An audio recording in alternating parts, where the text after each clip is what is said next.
Hi there, my name is Bahram. I am an immigration consultant of Canada.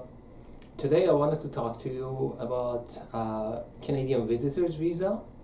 A lot of people send me emails or comment about the immigration system of Canada and how does it work when it comes to a temporary resident visa or a TRV, what we call it, or just simply a Canadian visitors visa. So, in order to get a Canadian visitor visa, if you are from visa required country, basically what you need to do, you need to look at it the way the immigration officers look at it. For example, there are like two aspects that you want to pay attention to. First is your intention and your purpose of visit. And the second side to this application is your intention to go back to your home country. Okay?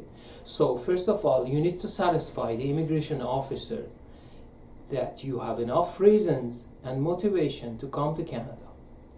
And then you have enough reasons and motivation to go back to your country of residence. Okay?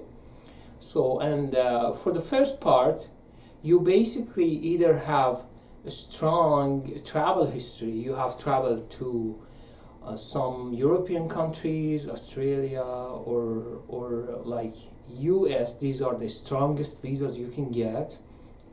Or simply you have traveled to many other countries. You have visited as a visitor, as a tourist, and now you have basically somehow prove to the officer that my travel history is strong. I have traveled to so many destinations, and now I want to add Canada to my list of the countries I've traveled to as well.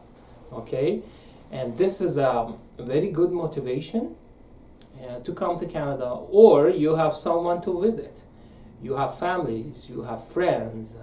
There's a wedding ceremony going on in Canada, or there's a seminar you want to attend.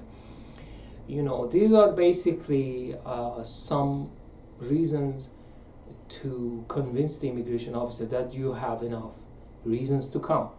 So, in order to back up your reasons, you have to show to the officer that you have traveled. You have to show them your basically visas, border stamps, and things like that. Okay. And when it comes to giving the reasons to the officer that you're going to go back to your country of residence, there are a lot of things that you can show in your application, like you have a good job back home, you have a high-paid job, you're earning enough money to support yourself, you have well-established life, let's say, all in all, and you have someone to take care of. These are good reasons. Or you're a student, you're pursuing your education back home, okay? And another thing that would basically add value to your application is your property ownership. You're owning some properties or one property back home. You have a good job, well-established life. You have family members that you need to go back and take care of, you know. These are the things that you can add to your application in order to make a strongest application possible, okay? Because a lot of people I see that, you know, they are overconfident. They take the application a little bit, you know, easily, and they say, okay, now I'm in a good situation. I am an engineer. I am a doctor back home. I can get visa easily. I mean, come on, I've traveled to so many countries in the past. But it is your duty. You have to show to the officer that your situation is good, and the officer is gonna issue the visa if you can be persuasive enough in your application.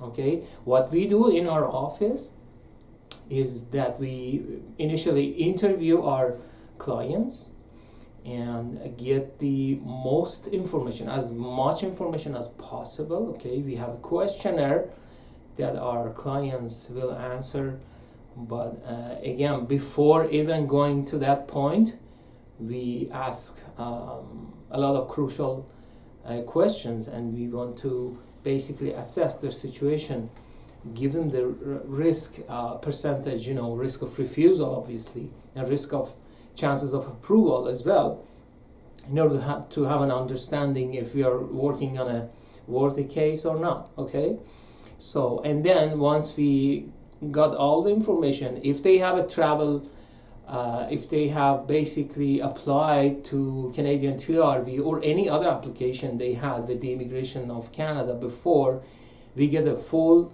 and detailed report from the government authorities before we approach to the Canadian TRV, in order to make sure we are on the right path, nothing is missing, and also there is no contradiction between the documents and information. Okay, sometimes one check mark makes a huge difference. Keep that in mind. Okay, and at the end of the process, we will write a submission letter. That is the only way for us to communicate with the officer. Okay, we explain all the basically crucial factors and all the important information that can help to officer, first of all, understand the applicant's situation, and second, be satisfied enough with the application to grant the visa to the particular applicant. Okay, this is the only way that we can talk to the officer. I know it's a monologue only. They don't talk back to us unless they either issue the visa or give us, unfortunately, the refusal. Okay, so if this is the case and you are basically trying to apply for TRV, keep in mind that a well-prepared submission letter by educated and experienced immigration professional is very crucial, okay, because we know how the officers think and what they're looking for. And trust me, officers are very busy. They have targets to meet, daily targets, hourly targets, even weekly and monthly targets that they have to meet. And good or bad, they don't have enough time. Even if they want to spend enough time on an application, they don't have enough time. I mean, probably they are spending 3 to 5 to maximum 10 minutes on each application. Okay, it is your duty. In our office, it is our duty to explain everything to the officer and go through all the application of forms and the documents that we have provided to the officer in order to put together strongest application possible. And then this way, you definitely increase your chances of approval dramatically, as opposed to being disappointed by refusal letters, which unfortunately don't explain in details why they refuse your visa.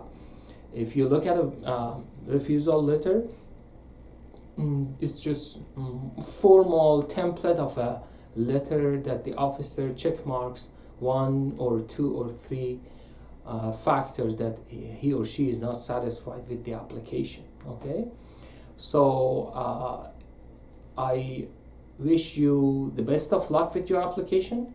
If you need any help, leave us a comment and send me an email. I try to respond as soon as possible. Thank you. Bye.